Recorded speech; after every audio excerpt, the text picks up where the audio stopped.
Oh man, oh man. Okay, here we go. A nice, easy, personal one today. Just like old times, right? The theme music's back, we got feedback, and I have a book recommendation for you too.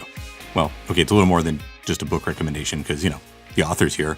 But hey, that's right, we've got an interview, and I think you're really going to like what John has to say. But first, let's do some catching up. What have I been up to? Well, I just got to speak for the second time at the EAA Chapter 14 locally here. And I don't know, I guess I said something right because they offered to have me back. But these guys are great. And it's really neat to see such a tight-knit bunch of people doing their thing. And I actually learned something. Now, we all know that the EAA is really big on exposing young people to aviation. That's not news. But I have to admit that I never realized how seriously the individual chapters really take that. And before it was my turn to speak, I got to listen to some of them do their planning for an upcoming local air show about who was doing the volunteering for what and the Young Eagles flights and so on. And they were really putting a lot into it. If there's an EAA chapter near you, I would advise you go check them out. It's really well worth your time. Or if you have a young person you'd like to get interested in aviation, definitely take them there. Like I mentioned before, they make a mean pancake breakfast, so you got nothing to lose. Now, as for subject matter, what do we talk about? Well, we talked about why things are different from place to place. And by that, I mean, why are ATC procedures sometimes not as standardized or uniform as you probably think they should be? And I think we opened some eyes, that's for sure. And what else? Oh, right. I'm going to quit droning on about this after this one, I promise. But for those of you that are interested in hearing my full trip report that includes some 737 specific stuff, head on over to patreon.com/podcasting on a plane and give it a listen. And let's get to some feedback and questions. And before we do that, we're going to read the iTunes review of the week and then get right down to it. This one is called Crushing It with 2 exclamation points. It's by a guy named Cheap Seats. Nice. He says, 5 stars, fantastic product. After almost 30 years of flying and a 20-year hiatus from GA, Brandon's taking me back to my first flight, hitting the nail on the head. Well, thanks, Cheap Seats, whoever you are. And speaking of GA, General Aviation, of course, I got a really neat bit of feedback from a guy who's about to go for his BFR, which means Biennial Flight Review. He's looking to try that landing technique I talked about a few episodes ago, and he used the widget on the website that makes it really easy to record a message for me in the show. So when you're at podcastingonaplane.com, on the lower right of your screen, there's going to be a little microphone icon you can click and speak your mind for all of us to hear. Let's hear what he has to say. Hey, Brandon. This is Hotel Mike from the San Francisco Bay Area. I was listening to the Approach and Landings podcast, episode number 24. And one very interesting thing that you mentioned in there is the technique that you use, basically full flaps or landing flaps, and do a soft field, quote unquote, takeoff, but just go down the runway. That's something that I had not heard before. And I am excited to try that when I go up with my instructor next. I have been flying for about 6 years now. I have a few hundred hours under my belt, but this is something that I never actually thought of doing.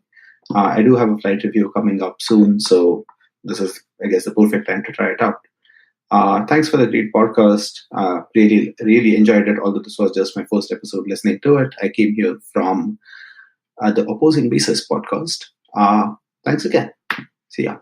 Thanks for the comments, man. And I'm really glad to hear that you're going to work on the technique during your flight review. And actually, by now, it's probably already happened. So follow up with us. I really want to hear how your flight review went and if the technique worked for you.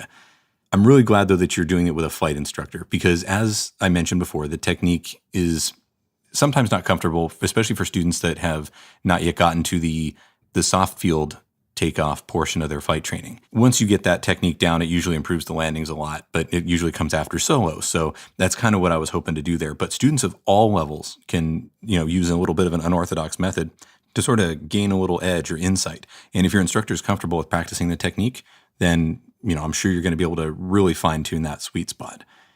Anyway, thanks for using the SpeakPipe widget on the website. And if anybody else would like to do the same, please do. We'd love to hear from you. And you know what? If you're not comfortable recording, but you want to send me something, well, that's great too. You can always just email me. And that's what Haley Dennis did. She says, "Hey, Brandon, my name's Haley Dennis, and I'm currently a senior at Embry-Riddle studying air traffic management." Cool. I'll be graduating in May 2019 and recently applied for the FAA, but we all know how long the process can be before I get a tentative offer letter for the academy. Yes. Do you have any suggestions for me while I wait to stay current and involved in air traffic? I currently have a job offer from Chickasaw Industries working as an RPO at the academy. Pretty exciting. And also, do you have any advice for me and my classmates when we do get a tentative offer letter for the academy? Thank you, and I look forward to hearing from you. All right, Haley. Well, first off, congrats. That is great. It sounds like you've got yourself in a really good position, a great position, actually. And yeah, it can be a long road to an offer letter. Mine took almost a year and a half. Anyway, in the meantime, though, you asked what you can do to stay current. Well, Haley, here's the thing. You're already doing it. And the reason I say that is not because, you're going to Riddle, although that's great, and not because you're studying management, although that's great too. I mean, I studied airline management myself, and not because you like airplanes so much, but because you've got a job lined up as an RPO. Because you see, strange as it might seem, the academy isn't exactly reality. And I'm just going to leave it at that. But while you're at the academy, you're not working real airplanes in the real world. You're working a simulator-based world around a fictitious airport. I mean, it's super cool, but things have to be done a little bit differently than they are out in the field. And there's really just one way to prepare for it, and that would be being an RPO. For those of you that aren't comfortable with the phraseology, by the way, an RPO is what people would usually call like a ghost pilot. It's the person that operates the air traffic control simulators that are in the lab. Some of them are voice recognition, some of them are not. But either way, it takes a person operating that equipment and talking back to you as a pilot sometimes would. But that's really the only true way to study what you're actually going to be seeing at the academy. And of course, the only way to do that is to get a job doing it. For everything else, I'd just check stuckmike.com. Anyway, some other stuff you could do, though, is you didn't mention if you're a pilot or not. So if you are, well, definitely keep flying. And if not, well, there's always liveatc.net. You can listen to ATC of all kinds, from the smallest towers up to the busiest centers and TRACONs. It's awesome. And if you live near an airport, you could always just get a VHF radio and have it on in the background, too. And the pilot controller glossary, if you want to get that out, a lot of the phraseology is in there and the expectations for the pilot side of things. And last but certainly not least, there's the 7110.65. And we've talked about that book before, but that is our ATC manual. It's the order that shows us how we do everything from little VFR towers all the way up to, again, busy TRACONs and centers. That's the book that just lays it all out. It's about 3 inches thick, and it's not the kind of reading that's going to get you going. It's more the kind that'll, it's dry. I'll leave it at that. But anyway, you're going to get all up in that thing at the academy. And other than that, I mean, that's about the best that you can do to prepare for it, because the rest is all going to be fed to you in a specific way. And you kind of just have to absorb it. But with an aviation background, it's going to be that much easier for you. One word of caution, though, is for those of us that do have aviation backgrounds, for instance, like myself, RH from Opposing Bases, we talked about this during our interview, it's sometimes hard to get your head out of the cockpit, right? Like if you have worked if you were a pilot or you've worked at an airport in some other way, sometimes changing your mindset is really the hard part. It's not so much the learning the academy stuff, it's the psychology behind getting your head around it when you've been so used to doing something else. So that can be a little bit difficult. I struggled with it. RH talked about how he did too. So again, as a person with an aviation background, Haley, that might be a little bit difficult for you, or since you're just out of college, maybe you haven't built up enough bad habits yet for that to be a problem. But anyway, keep us all posted, because it'd be really neat to follow you into your career path as you graduate from college and get that first job and then go into air traffic control training. And now let's get to our interview portion. So I was at an airport association dinner a couple weeks ago, and my friend Rock introduced me to his friend John. John was carrying a copy of a book I'd heard of on a podcast recently, and I thought it was kind of interesting. Let me just recreate how this conversation went for you, because it was a little bit embarrassing. I said, when I met John, "Oh yeah, hey, I just heard the guy who wrote that book on the Stuck Mike Avcast." And he said, "Yeah, Carl really took an interest in my book." "Oh, you're John Graybill, aren't you?" I said, sticking my foot in my mouth. Anyway, we talked. He's a great guy. His publicist called me, and here we are. True story. So, to talk about his own new book, Private Airplane Passenger Safety, Mr. John Graybill, welcome to the show.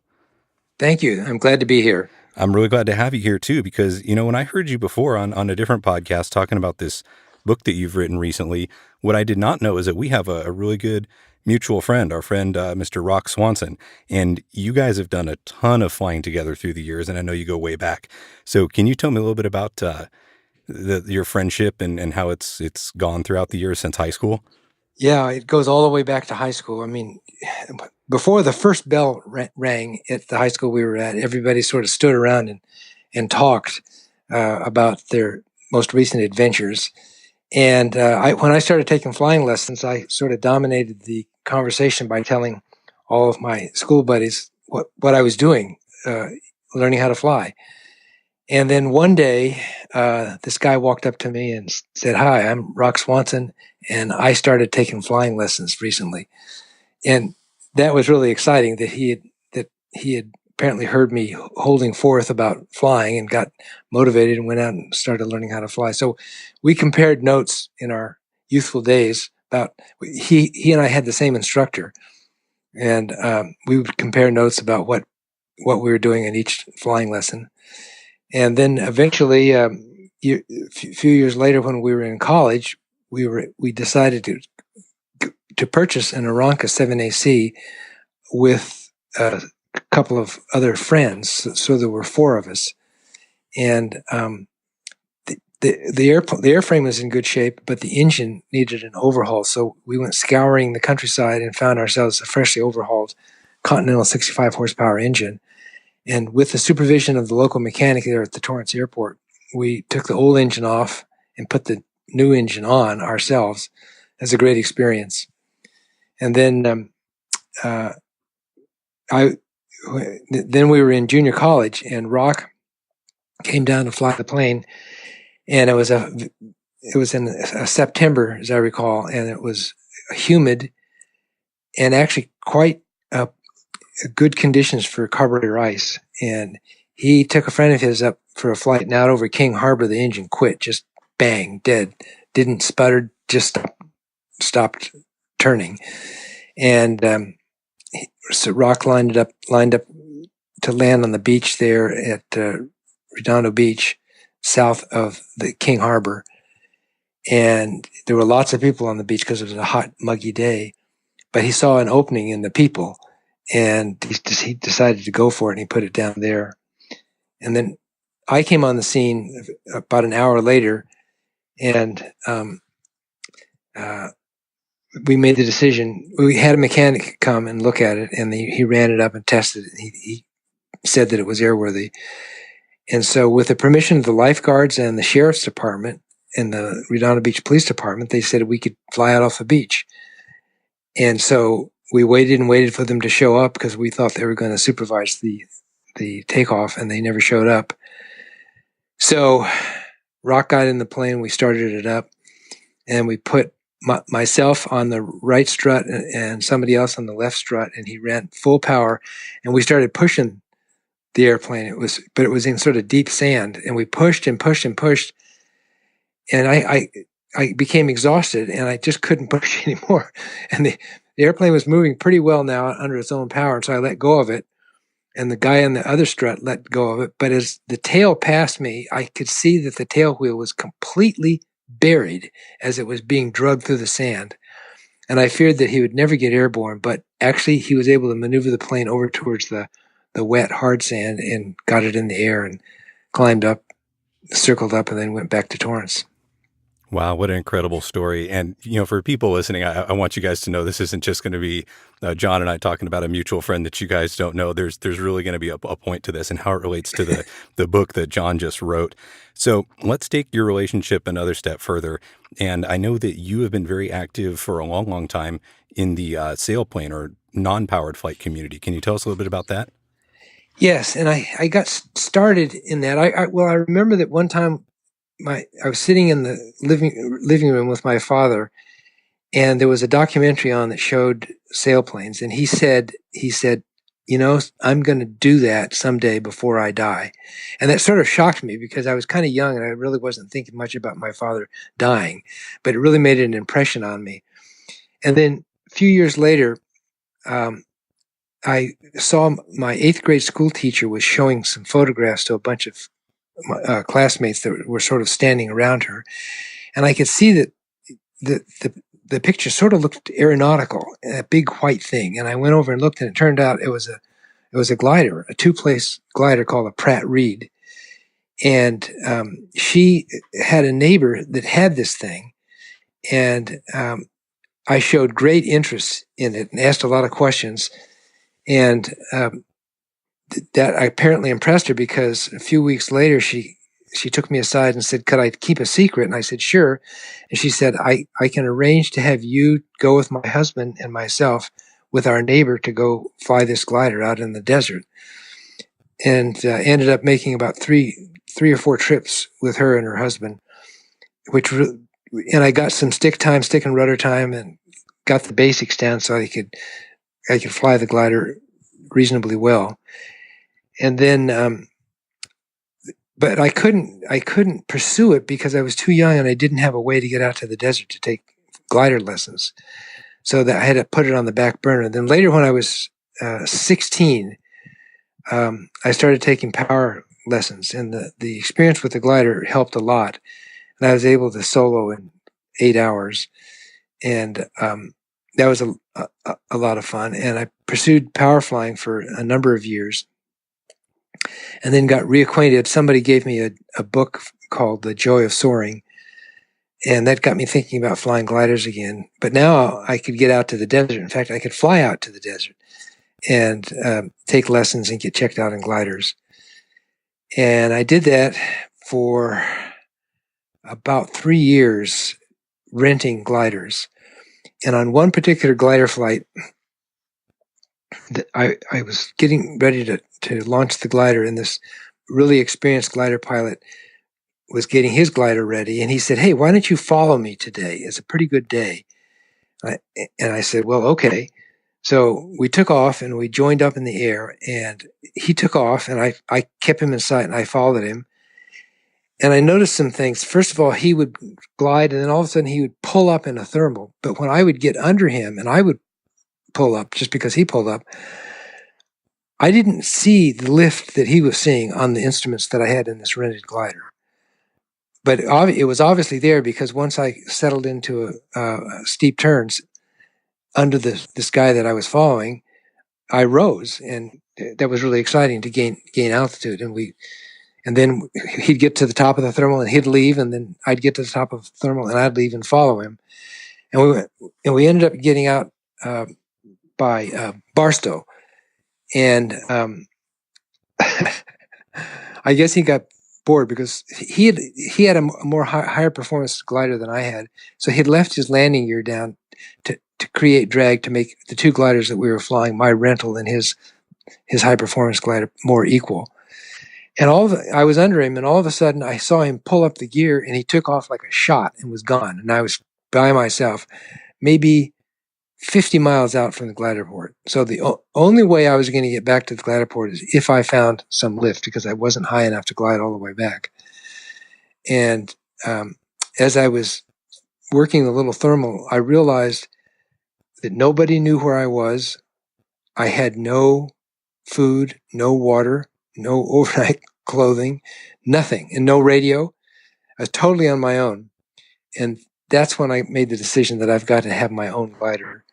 And subsequently, since then, I've owned 3 different high-performance gliders. And I did make it back to the glider port, by the way. Wow. Now, when I think of glider flying, I don't think of something where you're going to end up in a place far away and need supplies and so on. I mean, sure, I could picture not getting any lift and having to land somewhere less than desirable. But for those people not familiar with the areas we're talking about here, Barstow, from where you started, that is far. So tell me a little bit more about how sailplanes work and how your evolution in flying them. You built some great distances over time, and tell me about some of those long distance flights that you made. Okay. Well, first of all, the soaring community is sort of divided into those who never leave the area of the glider port from which they launch. They may go out a little ways, but typically they always stay within gliding distance of the glider port. And for the first 2 or 3 years that you get involved in this sport, that's as much excitement as you could stand. But then about the 3rd year, you tend to want to stretch a little bit, and you find yourself so far away from the glider port that you launched that you will not make it back unless you find lift. And that's a big psychological breakthrough, to realize you've got to use your skill, knowledge, and wisdom to locate lift and harvest it and get high enough to get back to the glider port. Then there's the concept of free distance, and that's what Rock and I got really involved in, and that is to try to go as far as you can straight out from the glider port, and keep soaring until you run out of lift or until the sun sets, whichever happens first. And that's really exciting because you're flying through different air masses, and the soaring conditions vary with time during the day. Early in the day, they tend to be very weak. Of course, in the middle of the day, the conditions tend to be very strong, and then later in the day, they get weak again. And it's a constant challenge to figure out about where you are in the day, because the day is not always, it's not perfect. The thermals don't occur at exactly the same time each day. So you have to figure it out. And so it's mentally very, very challenging and very interesting. And it challenges your stick and rudder skills, of course, because the wings are so long that when you're in a tight turn, the outside wing is going much faster than the inside wing. So the glider tends to want to roll over. So you have to put in opposite aileron. And but then to keep, you have a piece of string on the canopy that you always want going straight back to show you that you're going cleanly through the air and not going sideways through the air. So you want that string to be straight back, so that usually requires you to feed in a little bit of bottom rudder. So there you are, doing what you were taught never to do, with the controls all crossed up, left aileron, right rudder, and you're flying slow in a steep turn to keep the glider in the rising column of air if you found a thermal. So for free distance soaring, what we do is we take off as early as we dare so that we won't have to come back. And the conditions tend to be very weak, and we work them. And then when we get high enough to go make it without finding any lift to the next safe landing spot, which we call an alternate, and we get on the radio. Our ground crews have aviation radios, and we have, of course, aviation radios in the glider. And we call them up and say, okay, I'm over Mount Lewis at 14,000 feet, next alternate to Mojave. So they make a note of that in case something happens. You want to know what the last communication with your pilot was, and where he was, and how high he was. And then you leave that thermal, that first one you got, and you start your long glide towards where you think and you hope the next thermal will be. And with a little bit of luck and a little bit of skill, you'll find that next thermal and tie into it and start circling and climb up again. And now you're high enough to go to the next alternate. And we got pretty sophisticated. We had databases of information on all the alternates, which tended to be abandoned airports, dry lakes, and sometimes certain dirt roads and other places that we inspect on the drive back Sunday. Wow. Now, the distances we're talking about here, that sounds like it can get pretty far, pretty fast. What kind of distances are we talking about? Well, the standard measure of long distance flying is called a diamond flight, and it's 500 kilometers, which is about 312 statute miles. And that's how we measure our performance. We don't really consider it a good day unless we at least got a diamond. But fairly routinely, we've made flights in excess of 400 miles, and my longest flight was 582 miles. And we had a couple of guys that took off from Crystal Air, which is near Palmdale, and make it all the way up into Idaho, which is over 1,000 kilometers, which is twice our standard performance measure. So that you can go a long way. But one thing that's interesting on these, when we first started flying gliders, we relied on rulers and sectional charts. So you'd find the glider over something on the ground that you think you could identify on the sectional chart, like a dry lake or a freeway intersection or something. And then you take this little plastic ruler and measure how far it is to the next safe landing spot, and then do the arithmetic in your head about whether, and make a judgment about whether or not you could make it to the next alternate without finding any additional lift. Wow. And that was sort of tough. But then when GPS came on the scene, the performance just skyrocketed, because some of the glider guys were software engineers, and they developed software for these little personal digital assistants, and we had mount those in the glider, and you could tap. That way, the software knew where you were, and then you'd tap the airport you wanted to go to, and it would tell you how much altitude you need to make it to that airport. And it had the winds aloft. It had all the information it needed to help you make that decision. What that means, though, that in the high-performance gliders, we would make jumps often that were in excess of 50 miles, which means you can't see the alternate, but you know it's there on faith because it says it's there on the chart or your information tells you there. But it's a little bit intimidating to look out over this Martian moonscape kind of terrain out there up in northern Nevada and realize, wow, and I can't even see where I'm going here. But you make the glide and you go and go and go, and finally things start to come into focus as you get closer to your destination. Wow, what a sophisticated way to add a new level to what's already one of the most analog, unsophisticated ways of flying that there is. That's pretty cool. Yeah, it was a lot of fun. All right, well, let's bring it up a little more recent then. So you're now an aircraft owner of powered aircraft. What is it that you fly now? Well, we're between airplanes. We owned and operated which we bought new, a Cessna Turbo Skylane. We had it for 11 years. And we flew that all over the place, including all the way to West Virginia, very near the East Coast. Wow. Okay. So and it had a Garmin G1000, which was really a lot of fun. Okay. So to use. So a 2006 Skylane Turbo. I know those inside and out. So you're looking at it's a G1000 bird. Not a whole lot of variance when it comes to options in those. They were all pretty standard except for the color and a couple add-ons. But so it's a G1000 with since it's a turbo, that means it had built-in oxygen for 4.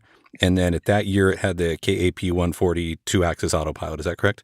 You got it. Okay, sounds exactly good. Right. Awesome. So yeah, what a great setup. So discuss maybe, if you would, for a second, your favorite features of that whole system. The favorite. Well, I guess the displays and the GPS navigators. We virtually never used the VORs, which we had two. We did everything. All of our navigation was via GPS, and that was really cool. And we go to Santa Ynez quite often and shoot the GPS alpha approach into Santa Ynez, and coupled with the KAP 140, it was really sweet. Of course, yeah. So wow, I mean, safety and technology have come so far in the last 50 years, and the reason I'm picking that 50 years as an increment is because that's sort of another milestone, right? For you, as you've received the master pilot designation from the FAA. That's correct. They do a kind of an audit of your aviation background, and they comb through all of their records to find everything that they have about you. And if you've gone for ratings and filled out paperwork and that sort of thing, they have a lot of information. And then they ask a lot of information about when you first sold it, what the end number of the airplane was, and a lot of details. And they build up this packet. And if you've been an active aviator for 50 or more years, and if they didn't find any blatant violations, then they award you the master pilot certificate, kind of to honor your commitment and participation to aviation for 50 years. Wow, what an honor.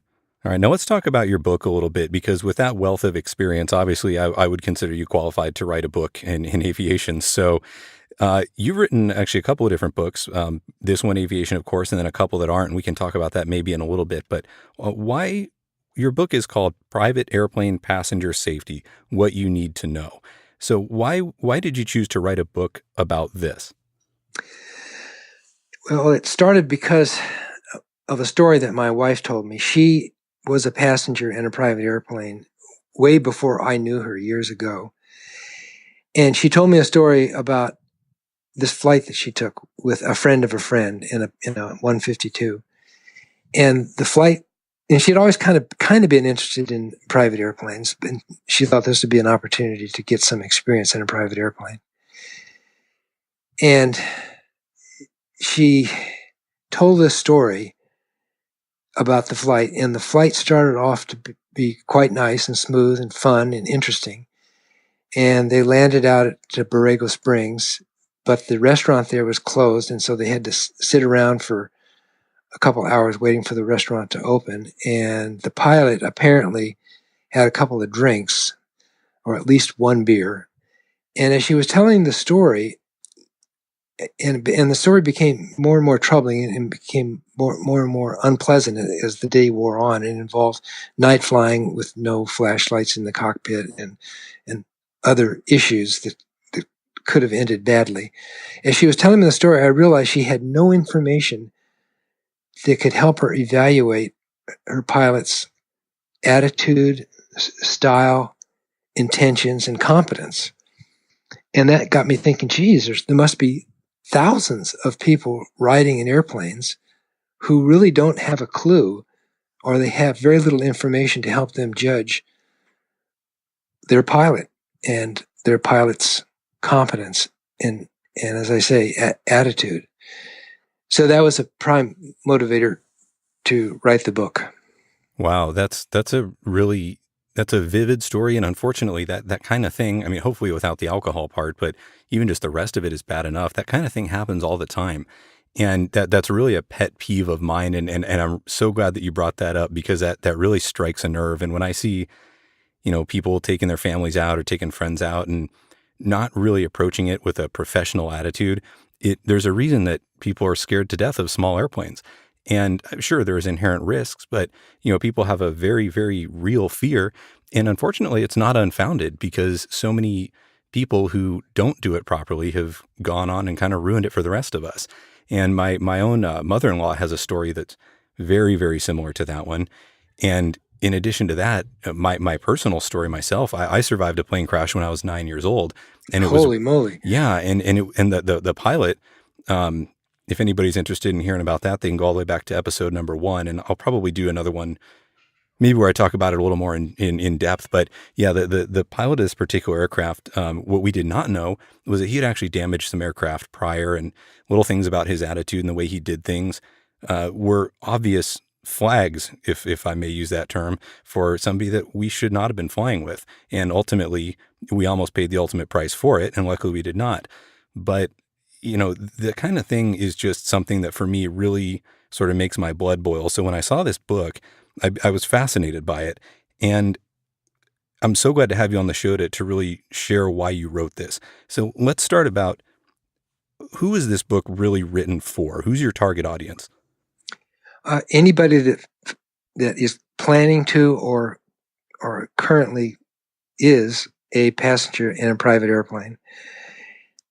And that's really who it's for. And now, by the way, I want to emphasize that it was not my intention to demonize pilots.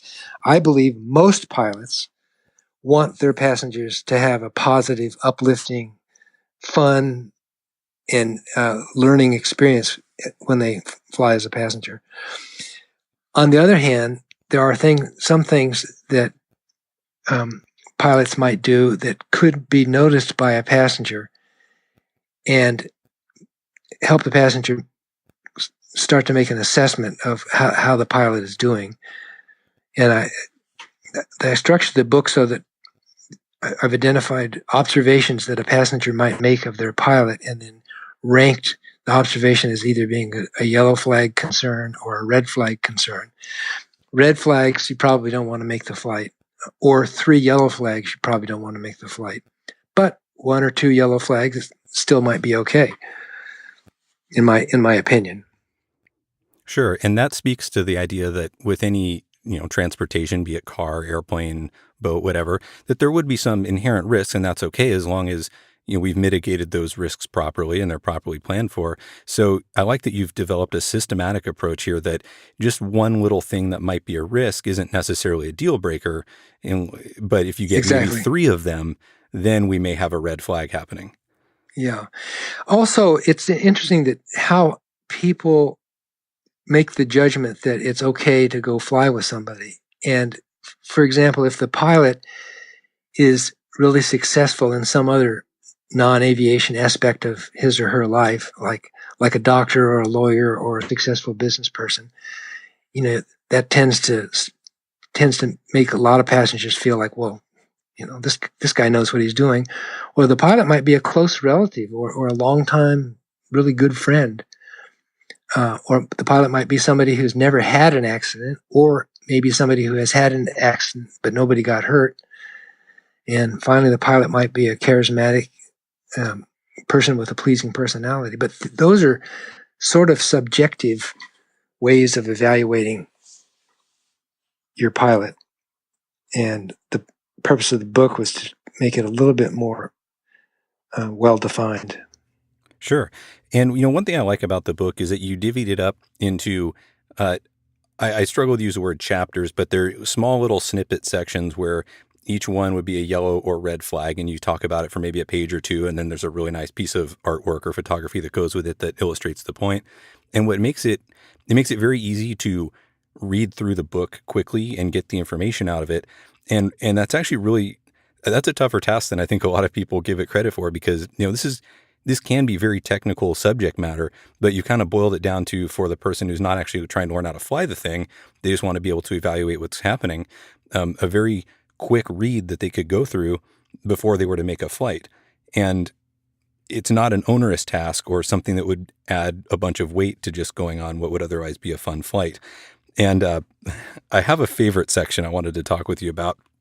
It was chapter or section number 28, and that's where you were talking about ATC services.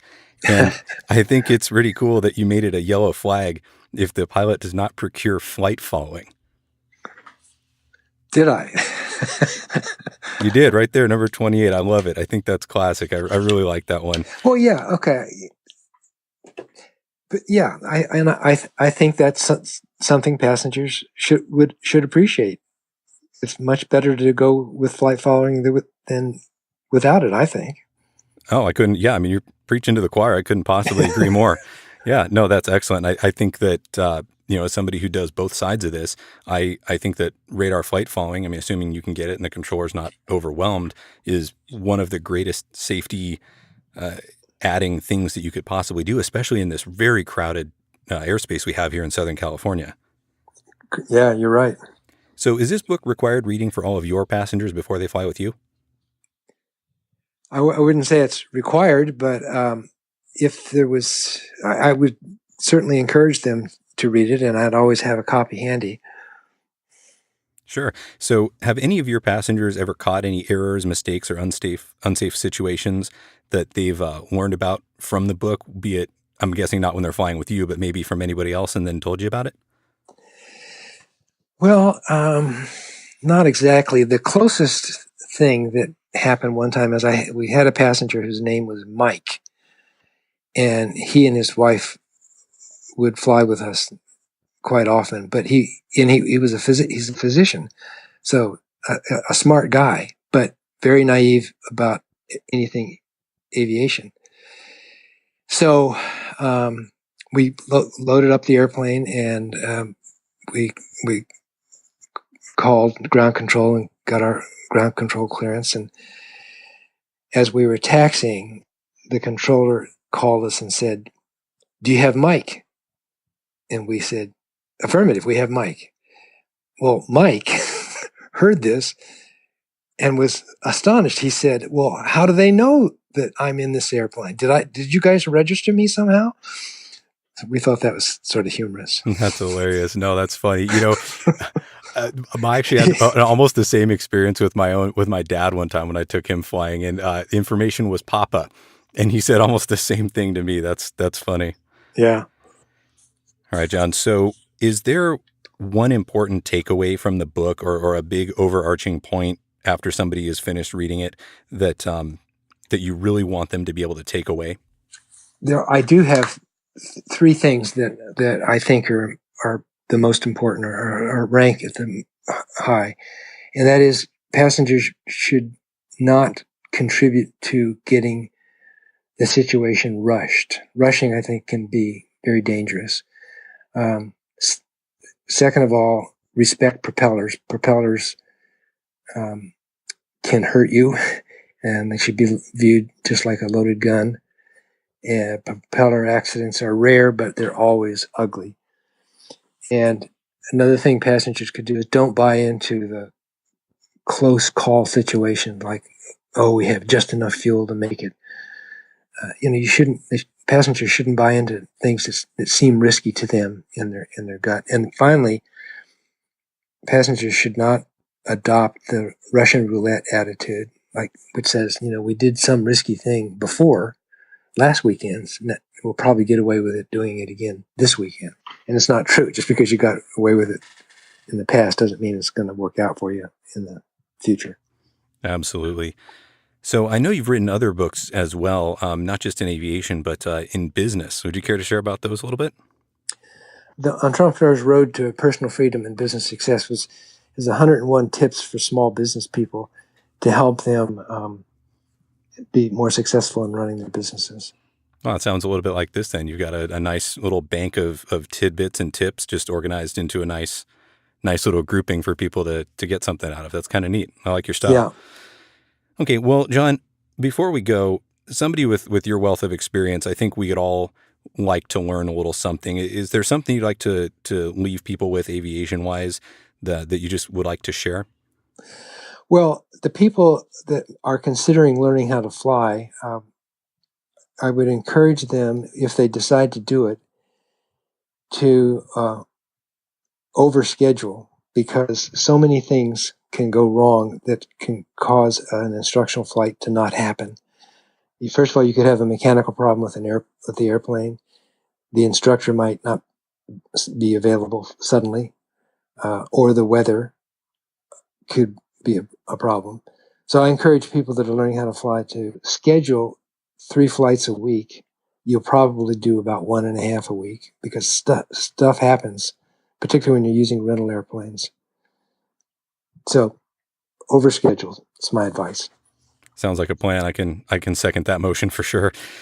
All right. So where can people not only just find the book, but where can we learn more about you and the other books that you've written as well?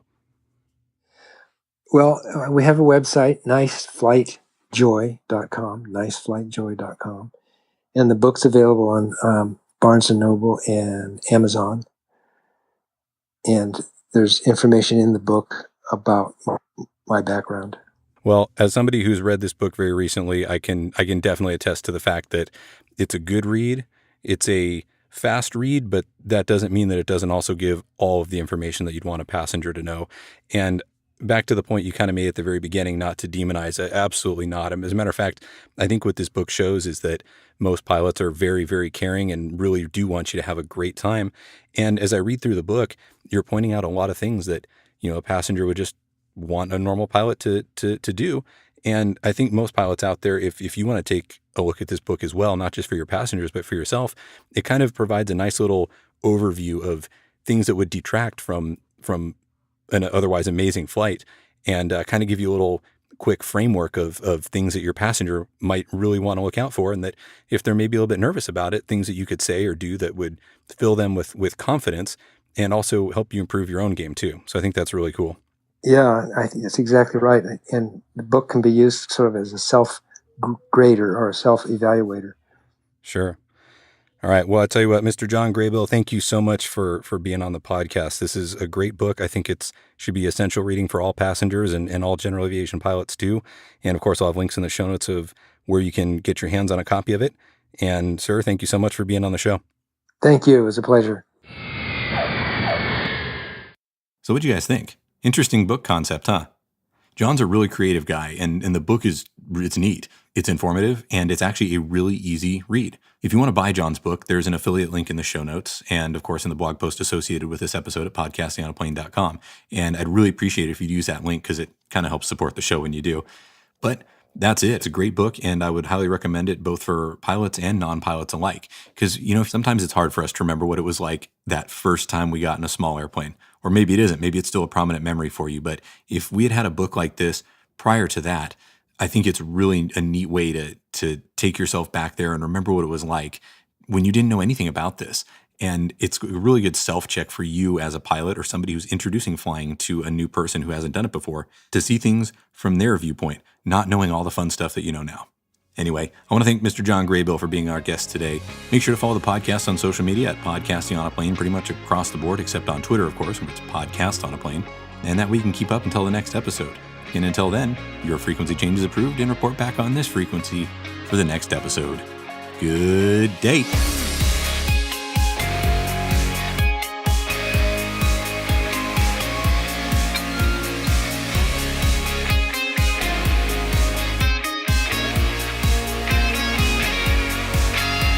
The Podcasting on a Plane podcast is presented for entertainment purposes only.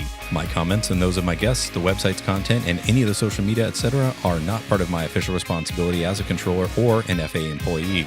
The views and opinions you hear on the podcast are mine and those of my guests, and not necessarily that of the FAA. There is no nexus between Podcasting on a Plane and the FAA.